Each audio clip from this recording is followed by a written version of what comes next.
আসসালামু আলাইকুম সুপ্রিয় শিক্ষার্থী বন্ধুরা, তোমরা সবাই কেমন আছো? আশা করি সবাই ভালো আছো।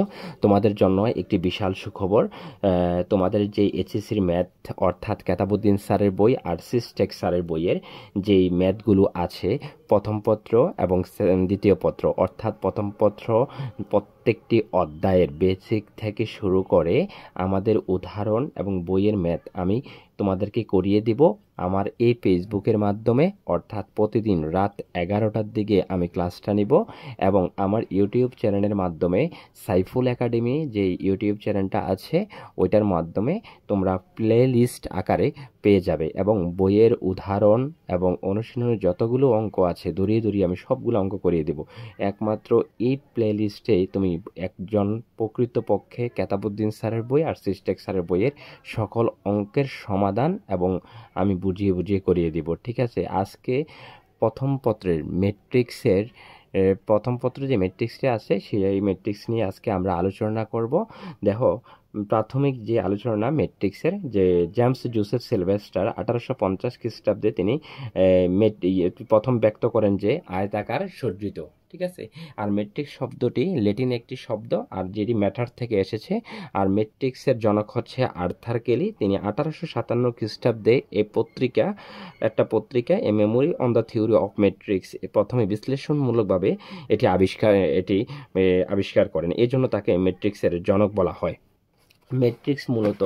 ম্যাট্রিক্সের কাকে বলে, মূলত ম্যাট্রিক্সটা কি জিনিস আর ম্যাট্রিক্সটা কাকে বলে? ম্যাট্রিক্সটা সংজ্ঞাটা হচ্ছে কতগুলো সংখ্যাকে সারি এবং কলাম আকারে সাজানোর ফলে যে আয়তাকার এবং বর্গাকার রূপে সজ্জিত হয় তাকে ম্যাট্রিক্স বলে।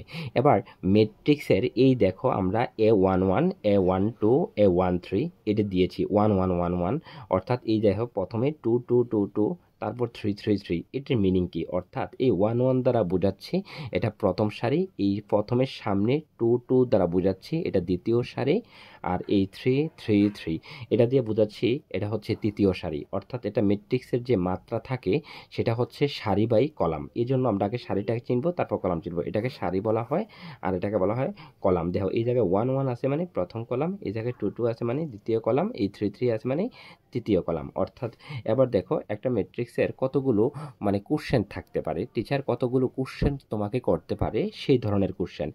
এই ম্যাট্রিক্সটার মাত্রা কি হতে পারে? তাহলে ম্যাট্রিক্সের মাত্রা নির্ণয় করার সময় সব সময় সারির সংখ্যা বাই কলামের সংখ্যা। ঠিক আছে, এখন 3টা সারি আছে আর 3টা কলাম আছে, এই জন্য 3/3। এরপর কোশ্চেনটা করতে পারে উপাদান সংখ্যা কত। উপাদান সংখ্যা হচ্ছে সারি এবং কলামের সংখ্যার গুণফল। তাহলে 3 × কত? 9টি উপাদান আছে। তাহলে আরও একটি কোশ্চেন করতে পারে সারির উপাদান সংখ্যা। যদি সারির উপাদানের সংখ্যা বলে তাহলে কলামের সংখ্যা, আর যদি কোশ্চেন করে কলামের সংখ্যা কত তাহলে সারির সংখ্যা। ঠিক আছে, এই হচ্ছে আমাদের ম্যাট্রিক্স। এবার আয়ো ম্যাট্রিক্সের প্রকারভেদ।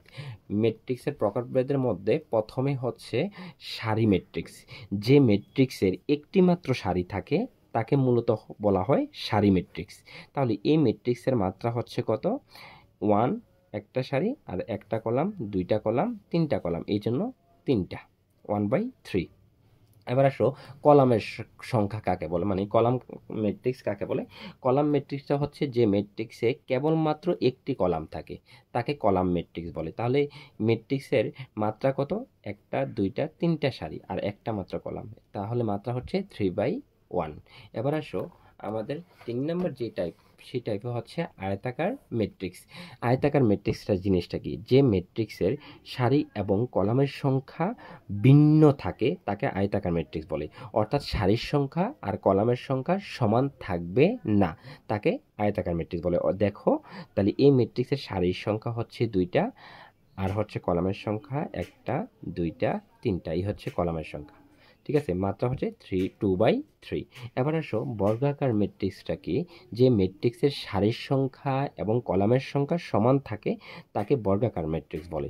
তাহলে এই সারি হচ্ছে কয়টা? 2টা, কলাম কয়টা? 1টা 2টা। দেখো, মাত্রা সমান, তাহলে মাত্রা যদি সমান থাকে তখন এটা হচ্ছে বর্গাকার ম্যাট্রিক্স। এবার আসো আমাদের 5 নাম্বার যে টাইপটা, সেই টাইপটা দেখো।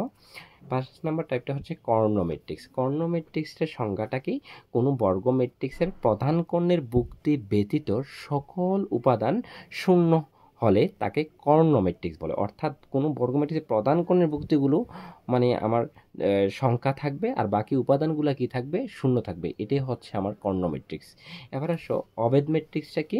অবেদ ম্যাট্রিক্সটা হচ্ছে মেইন যে জিনিসটা সেটা হচ্ছে কি কোনো বর্গ ম্যাট্রিক্সের প্রধান কর্ণের ভুক্তিগুলো 1 1 হবে আর বাকি সকল উপাদান যদি শূন্য হয় সেটা হচ্ছে আমার অবেদ ম্যাট্রিক্স।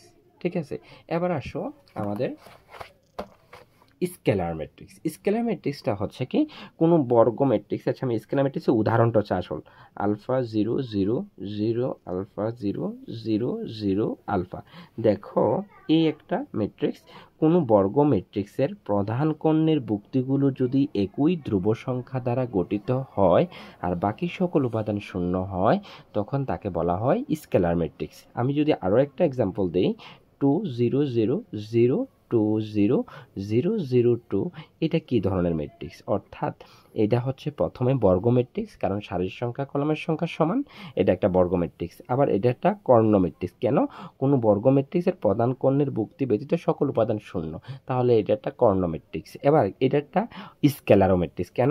কোনো বর্গ ম্যাট্রিক্সের প্রধান কর্ণের ভুক্তিগুলো যদি একই রকম থাকে আর বাকি সকল উপাদান শূন্য হয় তখন তাকে স্কেলার ম্যাট্রিক্স বলে। তাহলে এটা তিনটা ম্যাট্রিক্স, একটা বর্গ ম্যাট্রিক্স, এটা কর্ণ ম্যাট্রিক্স, এটা একটা স্কেলার ম্যাট্রিক্স। এইটা আমাদের পরীক্ষায় আসে। আজকে এতটুকু। দ্বিতীয় ক্লাস তোমাদের আজকে রাতে ক্লাস নিব 11টার দিকে, দ্বিতীয় ক্লাস পেয়ে যাবে। এইভাবে ধারাবাহিকভাবে আমাদের ফেসবুকের মাধ্যমে প্রতিনিয়ত ক্লাস দেওয়া হবে এবং তোমরা বেশি বেশি শেয়ার করবে। আর আমাদের প্লেলিস্ট আকারে আমাদের ইউটিউব চ্যানেলের মাধ্যমে এই ক্লাসটি দেওয়া হবে। সবাইকে অসংখ্য ধন্যবাদ।